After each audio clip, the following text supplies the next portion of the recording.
Hello दोस्तों, स्वागत है आप सभी का अपनी पढ़ाई के यूट्यूब चैनल पर। मैं रोशन सिंह आप सभी का बहुत बहुत स्वागत करता हूं। फ्रेंड्स, आज का जो हमारा टॉपिक है सो मौर्य काल का। चलिए हम देखते हैं मौर्य काल को।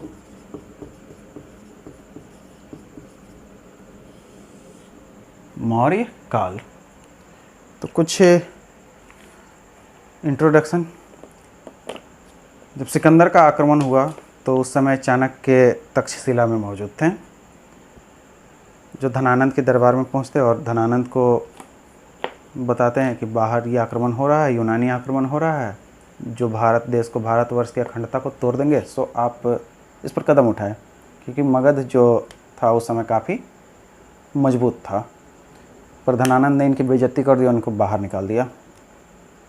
तो ये एक बच्चे को देखते हैं जिसका नाम था चंद्रगुप्त। उसी चंद्रगुप्त मौर्य को ये लेकर के जाते हैं, तक्षशिला में शिक्षा दीक्षा देते हैं, अस्त्र शास्त्र की विद्या, हर चीज़, और उसको आगे की ओर ले आते हैं। और उसी की वजह से धनानंद की मृत्यु होती है, मतलब उन्हीं के हाथों, चंद्रगुप्त मौर्य के हाथों, और फिर वो पाटलिपुत्र के सिंहासन पर बैठते हैं और मौर्य वंश के संस्थापक वही हैं। तो मौर्य काल में तो संस्थापक सबसे पहले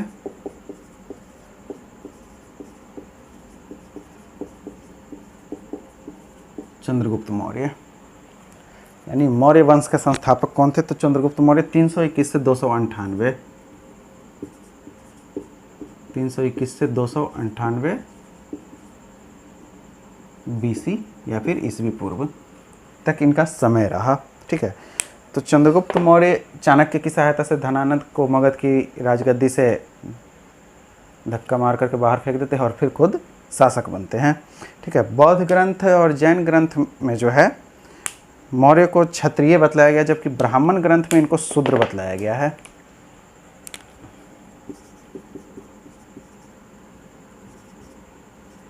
बौद्ध हुआ, जैन में इनको क्षत्रिय बतलाया गया है, जबकि ब्राह्मण ग्रंथ में इनको शूद्र। कारण क्या था? बौद्ध ग्रंथ और जैन ग्रंथ में क्षत्रिय बतलाया गया है, तो इसके एविडेंस मिलते हैं। एविडेंस कैसे मिलते हैं? तो हमने बुद्ध की जब बात की थी, तो बुद्ध के समय में कुछ नगर की बात की थी हमने, महानगर की, जो कोलीय गणराज मौर्य। ठीक है। तो मौर्य जो थे उन्हीं की वंशज का था चंद्रगुप्त मौर्य, और मौर्य जो थे वो क्षत्रिय थे। तो यानी ये प्रबलता है, यानी कि चंद्रगुप्त मौर्य क्षत्रिय थे। दूसरा, कहा जाता है कि मूरा नामक एक शूद्र स्त्री से उत्पन्न हुआ, इस वजह से चंद्रगुप्त मौर्य शूद्र थे। यानी चंद्रगुप्त मौर्य की माँ का नाम अगर हम बात करें तो मूरा। ठीक है। लेकिन ये हमेशा याद रखें कि ये मौर्य वंश के रहने वाले थे, यानी क्षत्रिय कुल के थे ये। उसके बाद जो है कुछ विदेशी इतिहासकार, जिसमें एरियन, स्ट्रैबो तथा जस्टिन, ये जो है इनको सैंड्रोकोटस नाम देते हैं। चंद्रगुप्त मौर्य का यूनानी नाम सैंड्रोकोटस। ठीक है। सैंड्रोकोटस नाम देते हैं। ब्राह्मण ग्रंथ या फिर मुद्राक्षस की अगर हम बात करें तो मुद्राक्षस में चंद्रगुप्त मौर्य के लिए वृषल या फिर कुलहीन शब्द आता है। ठीक है। चंद्रगुप्त मौर्य को वृषण या फिर कुलहीन शब्द कहा गया है, उसके लिए प्रयोग किया गया है मुद्राक्षस में। सर्वप्रथम 1793 ईस्वी में विलियम जोन्स ने ही सैंड्रोकोटस, जो यूनानी ग्रंथ में नाम लिखे था, उसे पढ़ करके और तिथि की गणना यानी डेटिंग मेथड का प्रयोग करके सैंड्रोकोटस को चंद्रगुप्त मौर्य बतलाते हैं। ठीक है। उसके बाद सिकंदर के आक्रमण, ये सब तो हमने देखा ही था।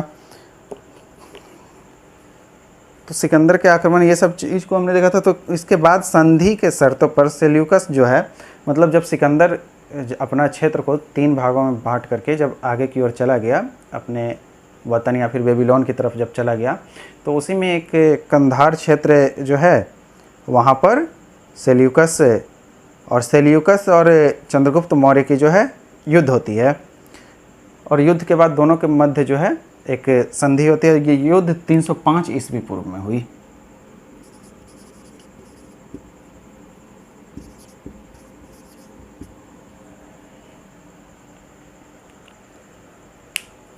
चंद्रगुप्त मौर्य ने 305 ईस्वी पूर्व में सेल्यूकस को पराजित किया और इसका उल्लेख जो है प्लूटार्क करते हैं।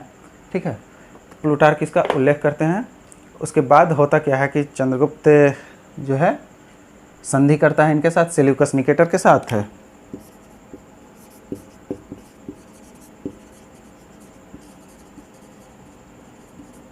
और इसी संधि के अनुसार सेल्यूकस निकेटर की पुत्री हेलेना का विवाह जो है चंद्रगुप्त मौर्य के साथ होता है।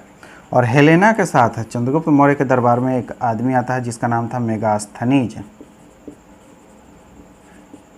जनरली ये पूछा जाता है मेगास्थनीज के द्वारा लिखी गई पुस्तिका तो इंडिका, काफ़ी फेमस पुस्तक है। मूल रूप से यह ख़त्म हो चुकी है, लेकिन इसके कुछ टेक्स्ट जो हैं रोमन यूनानी जो लेखक हैं आज के युग में या उस समय एंशिएंट पीरियड में भी उन लोगों ने संभाल कर रखा है, मतलब अपनी किताबों में उसको जगह दी है। यानी मूल रूप से ये नष्ट है, बट इसके कुछ चीज़ें जो हैं वो अदर किताबों में हैं। मेगास्थनीज ने इंडिका नामक पुस्तक लिखी। कहाँ? तो चंद्रगुप्त मौर्य के दरबार में रहते हुए। और इसी ने पाटलिपुत्र को जो है पोलीब्रोथा नामक जगह बताया है। ठीक है, पाटलिपुत्र के लिए इसकी किताब में इंडिका में क्या नाम आता है? पोलीब्रोथा।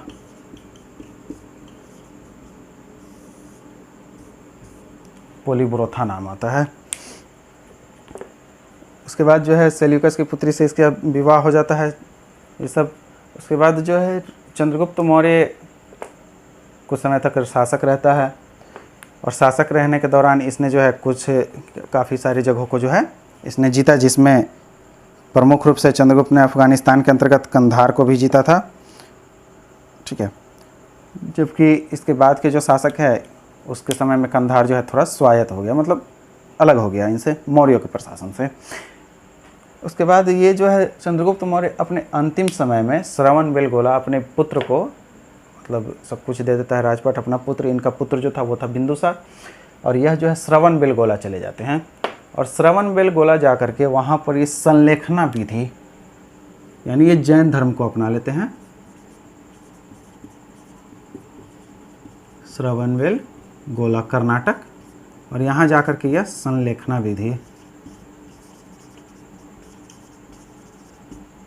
विधि को स्वीकार करते हैं, यानी जैन गुरु के अंतर्गत ये पहुँच करके, और फिर ये जो है भद्रबाहु थे उस समय, भद्रबाहु से ये दीक्षा लेते हैं और संलेखना विधि का प्रयोग करते हुए अपने शरीर का त्याग कर देते हैं। चंद्रगुप्त मौर्य के बाद जो शासक बना इतने बड़े साम्राज्य का, वो था बिंदुसार। ये भी काफ़ी महत्वाकांक्षी शासक थे।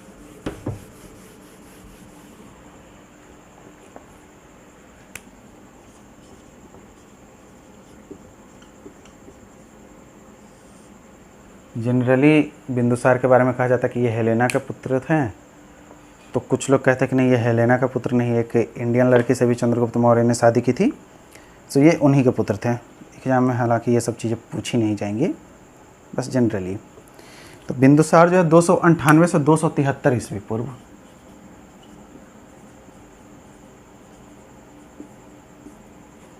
मगध की राजगद्दी पर बैठे। बिंदुसार को जो है यूनानी लेखक अमित्र चेटस या अमित्रघात कहते हैं।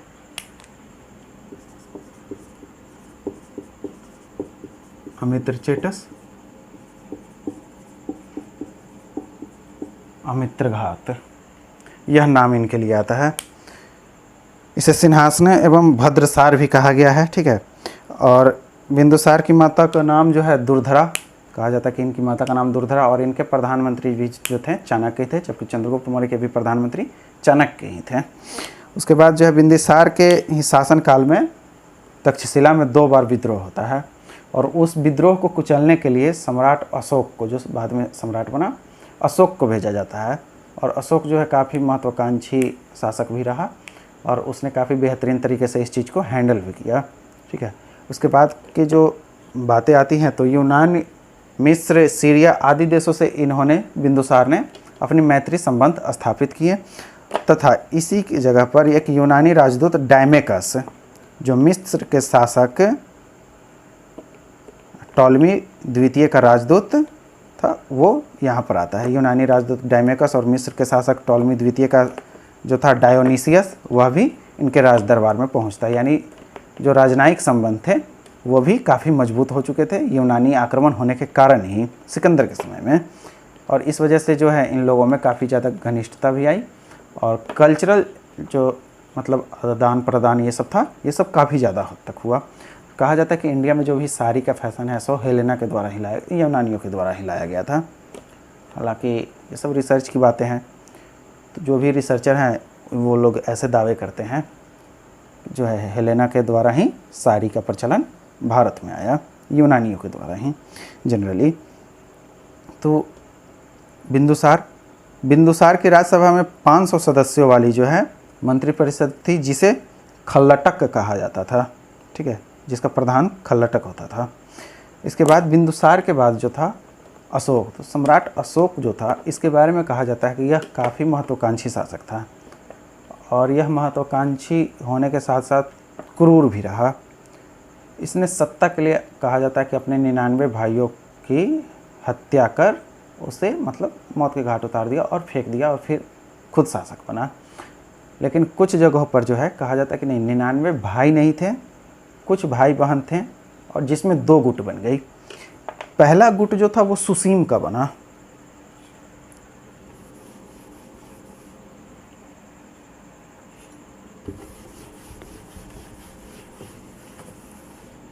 दो गुट जो पाटलिपुत्र में बनी, पहला सुसीम जबकि दूसरा अशोक। सुसीम के साथ कुछ 4-5 भाई बहन थे, अशोक के साथ भी कुछ 4-5 लोग थे। इसके अलावा कुछ जो है इसके तरफ से मंत्री लोग थे, कुछ मंत्री लोग इसके तरफ से, और वही अशोक और सुसीम में काफ़ी लंबा थोड़ा गृह युद्ध कहा सकता है, बेहतर तरीके से चलता है, जिसमें सुसीम और इसके जो भी सहयोगी थे उन सब की हत्या कर देता है अशोक और खुद मगध की राजगद्दी पर आसीन होता है, मगध का शासक बनता है। यानी यह क्रूर भी था। इसके बारे में एक कहानी बहुत ही इंटरेस्टिंग है जो काफ़ी प्रचलित भी है। यह देखने में उतना खूबसूरत शासक नहीं था, हालांकि फिल्मों में दिखाया जाता है तो शाहरुख खान को दिखाया जाता है या फिर कौन है मोहित रैना, उनको दिखाया जाता है अशोक के रूप में। तो जनरली ऐसा नहीं था। तो गणिका जो थी अशोक को देख करके डर गई थी, तो डरने के कारण अशोक ने क्या किया कि अपने घर के आगे एक गड्ढा खुदवाकर आई थिंक उसमें आग लगवा दिया। जितनी भी गणिकाएँ थी जो वहाँ पर अशोक को देख करके डर गई थी, उन सबको उसने उसमें फेंकवा दिया और इस कारण से इसे चंड अशोक नाम दिया गया। यह प्रचंड शिव भक्त था। तो यह सवाल पूछे जाते हैं एग्जाम में कि अशोक जो है बौद्ध धर्म को ग्रहण करने से पहले किस धर्म को ज़्यादा मानता था? तो शैव। ठीक है, यह प्रचंड शिव भक्त रह चुका था। ठीक है, और काफ़ी क्रूर भी था। हालांकि हमारे इतिहासकारों की यह दुविधा है कि उन्होंने काफ़ी उदारवादी दिखाया, कारण कि इसने बौद्ध धर्म को अपना लिया और बौद्ध धर्म को प्रश्रय देने के चक्कर में इसने अपने राजकोष की जो भी मूर्तियों तक थी सोने चांदी के, उसको गलवा करके बेच दिया। इस वजह से इसे काफ़ी उदार बतलाया गया है। लेकिन जनरली अगर इसके बारे में, अशोक के बारे में, सम्राट अशोक के बारे में कहा जाए तो उतने उदार ये नहीं थे। इनके बारे में एक और कहानी प्रचलित है कि अपनी एक पत्नी को इतनी ज़्यादा प्यार करते थे कि उसके कहने पर इन्होंने आई थिंक कुणाल की आंखें निकलवा दी थी। यह भी कहानी प्रचलित है, हालांकि कुछ ग्रंथों में है, कुछ ग्रंथ इसे नकारते भी हैं। तो जनरली धर्मों का भी काफ़ी प्रभाव रहा है ग्रंथ लिखने में। बौद्ध धर्म ने ज़्यादा पक्षपातपूर्ण किया कार्य, क्योंकि इन्होंने बौद्ध धर्म को काफ़ी ज़्यादा प्रश्रय दिया और महात्मा बुद्ध के अस्थियों पर जो 8 या 10 स्तूप निर्मित थे उन सबको हटवा करके 84,000 स्तूपों का निर्माण करवा दिया। महात्मा बुद्ध की जो भी स्मृतियाँ थे उसे काफ़ी ज़्यादा विदेशों तक फैलाया, जिसमें संघमित्रा और महेंद्र को इसने श्रीलंका भी भेजा था। तो हम बात करते हैं अशोक की। तो अशोक जो है 273 से लेकर 232 ईस्वी पूर्व तक शासक बना रहा।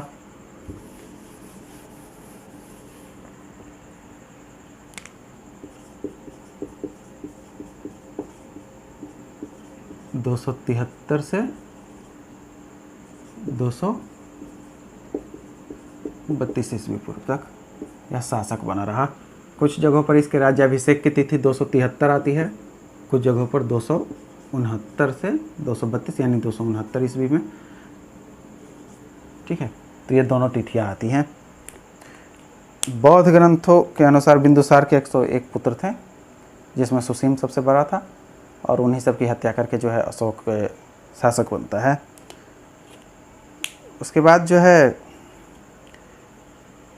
अशोक के अभिलेखों में देवान प्रिय या देवानाम प्रिय, देवताओं का प्रिय पुत्र, इसने अपने नाम के आगे उत्कीर्ण करवाया था। देवताओं के प्रिय पुत्र देवानाम यानी देवानाम प्रिय का कहना है कि आप ये कार्य करें, ये कार्य ना करें, दूसरों की आदर करें, किसका आदर करें या पशुओं की रक्षा करें, ये सब चीज़ें इसने उत्कीर्ण करवाई थी। ठीक है, वो सब बाद में अपनी राजाज्ञाओं के अनुसार इसने उत्कीर्ण करवाया था। बौद्ध ग्रंथ के अनुसार अशोक की माँ का नाम धम्मा, पासादिका तथा शुभांद्रगी मिलता है, जबकि अशोक की पत्नी महादेवी, पद्मावती, तिस्य रचिता, कारुवाकी, असंधिमित्रा, ये 5 नामें मिलती है। कारुवाकी का नाम जो है यह प्रयाग के स्तंभ लेख में भी आता है। प्रयाग स्तंभ लेख जो था उसमें कारुवाकी का नाम आता है। बौद्ध ग्रंथ में अशोक की 2 पुत्री का नाम बतलाया गया है, चारुमती तथा संघमित्रा, 2 पुत्रियां। यही संघमित्रा जो है अपने भाई महेंद्र के साथ श्रीलंका जाती है। आज पटना में एक जगह है महेंद्र घाट, जिसको महेंद्र घाट कहते हैं। एविडेंस मिलते हैं कि महेंद्र और संघमित्रा जब श्रीलंका जा रहे थे तो जहाज़ उन्होंने वहीं से पकड़ा था, यानी वहीं से वो लोग जहाज़ पर सवार होकर के गए थे, और इसी वजह से उस जगह का नाम महेंद्र घाट रखा गया, और आम लोगों की बोलचाल में वह महेंद्र घाट में ट्रांसफ़र हो गया, जो पाटलिपुत्र में ही गंगा किनारे स्थित है। ठीक है, तो यह जो है श्रीलंका जाते हैं, साथ में बोधि वृक्ष का एक डाल लेकर के जाते हैं, जो वहाँ पर पौधे के रूप में लगाया जाएगा। ठीक है, तो जनरली ये सब सवाल नहीं पूछे, हाँ ये पूछे जाते हैं कि बौद्ध धर्म के प्रचार प्रसार के लिए श्रीलंका किसको भेजा था, तो संघमित्रा तथा महेंद्र को इसने श्रीलंका भेजा था। इसके बाद जो है अशोक एक कलिंग युद्ध करता है राजगद्दी पर बैठने के बाद, और कलिंग युद्ध करने के बाद वहाँ का जो राजा था, कहा जाता है उस समय नंदराज थे। कुछ जगहों पर महामेघवाहन वंश के खारवेल का नाम दिया जाता है। ठीक है, अलग अलग इतिहासकार अलग अलग तरीके से प्रेजेंट करते हैं। तो नंदराज, और इसने जो है 2 राजधानी बनाई थी, जिसकी तोसली तथा जौगढ़, ये सब आदि काफ़ी सारे नामें आती हैं। तो यह जो है युद्ध करता है और युद्ध में कलिंग क्षेत्र को जीतता है। कलिंग क्षेत्र को जीतना इसके लिए काफ़ी महत्वपूर्ण था। कारण यह था कि चंद्रगुप्त मौर्य और बिंदुसार कलिंग को नहीं जीत पाए। तो एक तो वो कहें कि आने वाली बात कि दादा और पिता नहीं जीत पाए तो हम जीतें। दूसरी चीज़, कलिंग जो है सामरिक दृष्टिकोण से भी काफ़ी महत्वपूर्ण था। तटीय क्षेत्रों में पड़ता है ना, इस तरीके से अगर हम देखें तो उड़ीसा और उड़ीसा का क्षेत्र कलिंग, तटीय प्रदेश, व्यापार वाणिज्य को लेकर के भी काफ़ी प्रमुख है। कुछ किताबों में ऐसा कहा जाता है कि कलिंग क्षेत्र की राजकुमारी जो थी काफ़ी खूबसूरत थी, और उससे विवाह के चक्कर में इसने ऐसा किया। अलग अलग तरीके से प्रेजेंट किए जाते हैं, लेकिन जनरली कलिंग को जीतने का सबसे प्रमुख कारण यही था कि सामरिक दृष्टिकोण तथा व्यापारिक दृष्टिकोण अशोक का। उसके बाद कलिंग वॉर में जो है काफ़ी रक्तपात हुआ। तो रक्तपात होने के कारण इसका जो है मन बदल गया और यह बौद्ध धर्म की दीक्षा ले लिया, और इसने जो है हमेशा के लिए युद्ध को त्याग दिया और कहा कि सौहार्दपूर्ण भावनाओं से रहें, सुखी संपन्न रहें, मैत्रीपूर्ण भावनाओं को अपनाएं, या मैत्रीपूर्ण रहें, यही हमारे लिए सही है। ठीक है। राजतरंगिणी के अनुसार अशोक ने कश्मीर में श्रीनगर तथा नेपाल में देवपतन नामक नगर को बसाया था। राजतरंगिणी एक पुस्तक है जिसके रचयिता कल्हण है। उन्होंने लिखा है कि अशोक ने ही श्रीनगर को और नेपाल में देवपतन को बसाया था। अशोक बौद्ध धर्म में जब जाता है तो इसने धम्म नीति का पालन किया। धम्म नीति इसका क्या था कि जितनी भी धार्मिक चीज़ें हैं, जितने भी धर्म हैं, उसकी सही सही चीज़ों को रखना। और उसके लिए इसने क्या किया कि राजाज्ञाएँ लिखवाईं जो शिलालेखों पर वर्णित किए गए, लघु शिलालेख, गुहा लेख है या फिर स्तंभ लेख कहें जो भी, तो इन सब लेखों पर उसने लिखवाया। तो जनरली एक सवाल पूछा जाता है कि कलिंग युद्ध का वर्णन अशोक के किस अभिलेख में है, तो अशोक के 13वें शिलालेख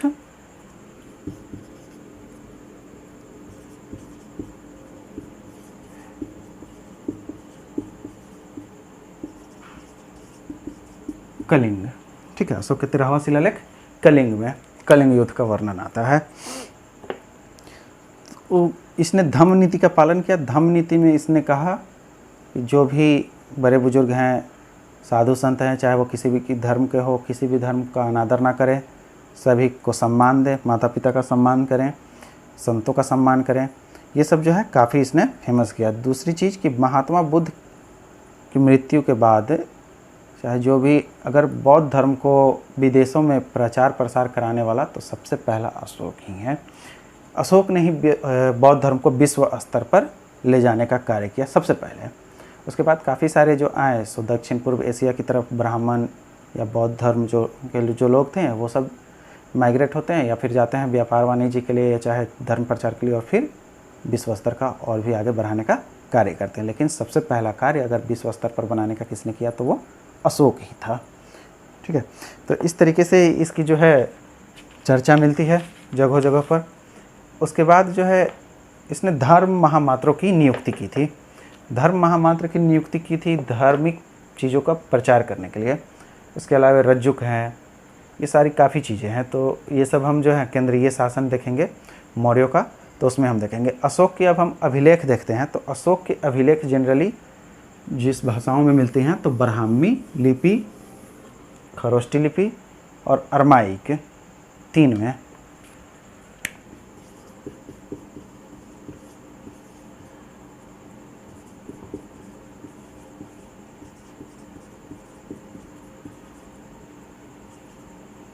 ब्राह्मी, खरोष्टी, अरमाइक, ये 3। ठीक है। ये 3 भाषाओं में इसके जो है अभिलेख मिलते हैं। अरमाइक एवं यूनानी इसको कहा जाता है।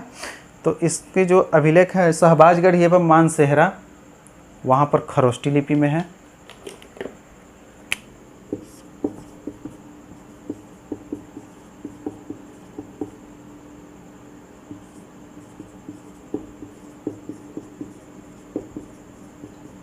खरोष्टी लिपि पे यहाँ के कम है, जबकि सबसे अधिक ब्राह्मी लिपि के अभिलेख हैं।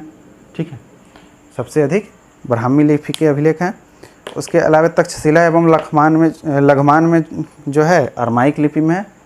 तक्षशिला एवं लघमान,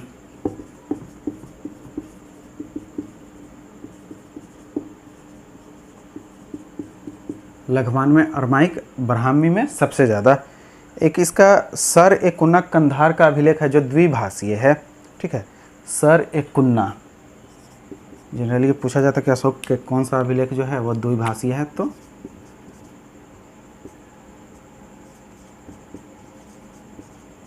सर ए कुन्ना। ठीक है, कंधार क्षेत्र में, कंधार यानी कि पाकिस्तान। इसके स्तंभ लेखों की संख्या 7 है, जबकि 14 बृहद शिलालेख हैं।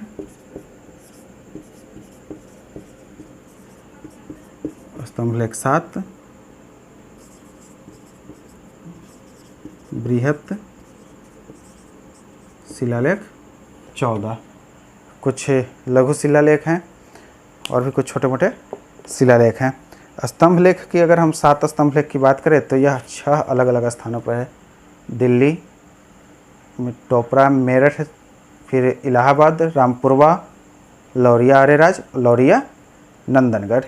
फिरोज शाह तुगलक जब सल्तनत काल में शासक आता है तो इसने क्या किया था, मेरठ तथा टोपरा के स्तंभ लेख को उखड़वा करके दिल्ली में मंगवा लिया। तो इसके जो शिलालेख है वो काफ़ी विशाल पत्थरों पर लिखे गए हैं, जिसको पाया के रूप में बनाया गया है गोल। तो उसको बनाने के लिए चुनार का बलुआ पत्थर का यूज किया गया है।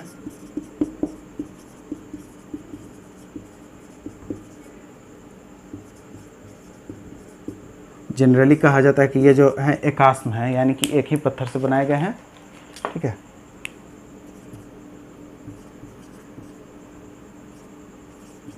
एकास्म। अगर हम इसके स्ट्रक्चर की बात करें तो यह जो है जनरली इस तरीके से है, नीचे हल्का मोटा और ऊपर में जगह पतला, इस तरीके से। यह जमीनी भाग पाया, और इसके ऊपर जो है इस तरीके से एक चौकी है। ठीक है, चौकी के ऊपर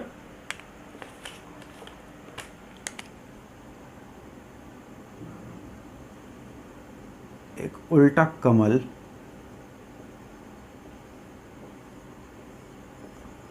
और इस कमल के ऊपर पशु का अंकन। मान लीजिए कोई भी पशु है उसका अंकन इस तरीके से। यानी अब हम अगर इसको तोड़ें तो पहला भाग, दूसरा भाग, तीसरा भाग, चौथा भाग, ये जो थंब है ये पूरा का पूरा एकास्म है। जब हम आर्ट एंड कल्चर में चलेंगे तो उसमें हम इसके पूरे स्ट्रक्चर को हम बेहतर तरीके से देखेंगे। फिलहाल अभी हम आगे की ओर बढ़ते हैं। तो बृहद शिलालेख की जो संख्या है वह 14, जिसमें कुछ प्रमुख चीज़ें हैं उसे हम देखते हैं। तो सबसे पहला जो शिलालेख है, पहले में पशु बलि की निंदा की गई है, जबकि दूसरे में मनुष्य एवं पशु के चिकित्सकों का प्रबंध, पशु बलि की निंदा। दूसरे में मनुष्य तथा पशु चिकित्सा का वर्णन है। तो काफ़ी सारी चीज़ें, लेकिन जो महत्वपूर्ण है उसे ही हम देखें। उसके अलावा जो है तीसरा में धम्म संबंधी नियम, ये पूछे जाते हैं एग्जाम में, धम्म संबंधी नियम तीसरे शिलालेख में। ठीक है, उसके बाद चौथे में भेरी घोष की जगह धम्म घोष की चर्चा, जनरली ये सब सवाल नहीं पूछे जाते हैं। पांचवें में धम्म महामात्रों की नियुक्ति, यह सवाल जो है बार बार पूछे जा चुके हैं। धम्म महामात्र की नियुक्ति पांचवें में। छठे में प्रतिवेदक की चर्चा, पांचवें में सभी संप्रदाय के लिए सहिष्णुता, सातवें में सभी संप्रदायों का आदर करें। आठवें में धम्म यात्राओं का जो है उल्लेख, और उसके अलावा बोधि वृक्ष का उल्लेख है। ठीक है, बोधि वृक्ष के साथ भ्रमण का उल्लेख है। उसके बाद जो है 9वां विभिन्न प्रकार के समारोहों की निंदा की गई है। 10वां में ख्याति एवं गौरव की निंदा, यानी अशोक ने 10वें शिलालेख में लिखवाया कि ख्याति और गौरव नाम की कुछ चीज़ नहीं है, जो भी है सहिष्णुता की भावना रखें, सभी धर्मों का आदर करें, प्यार की भावना से रहें, यही बहुत बड़ी चीज़ है। ठीक है, उसके बाद जो है 11वें में धम्म की विशेषता, 12वें में सर्वधर्म सम्मान और स्त्री महामात्र की चर्चा। स्त्री महामात्र, यह जनरली स्त्रियों के लिए नियुक्त किए जाते थे। उसके बाद 13वें में कलिंग युद्ध का वर्णन,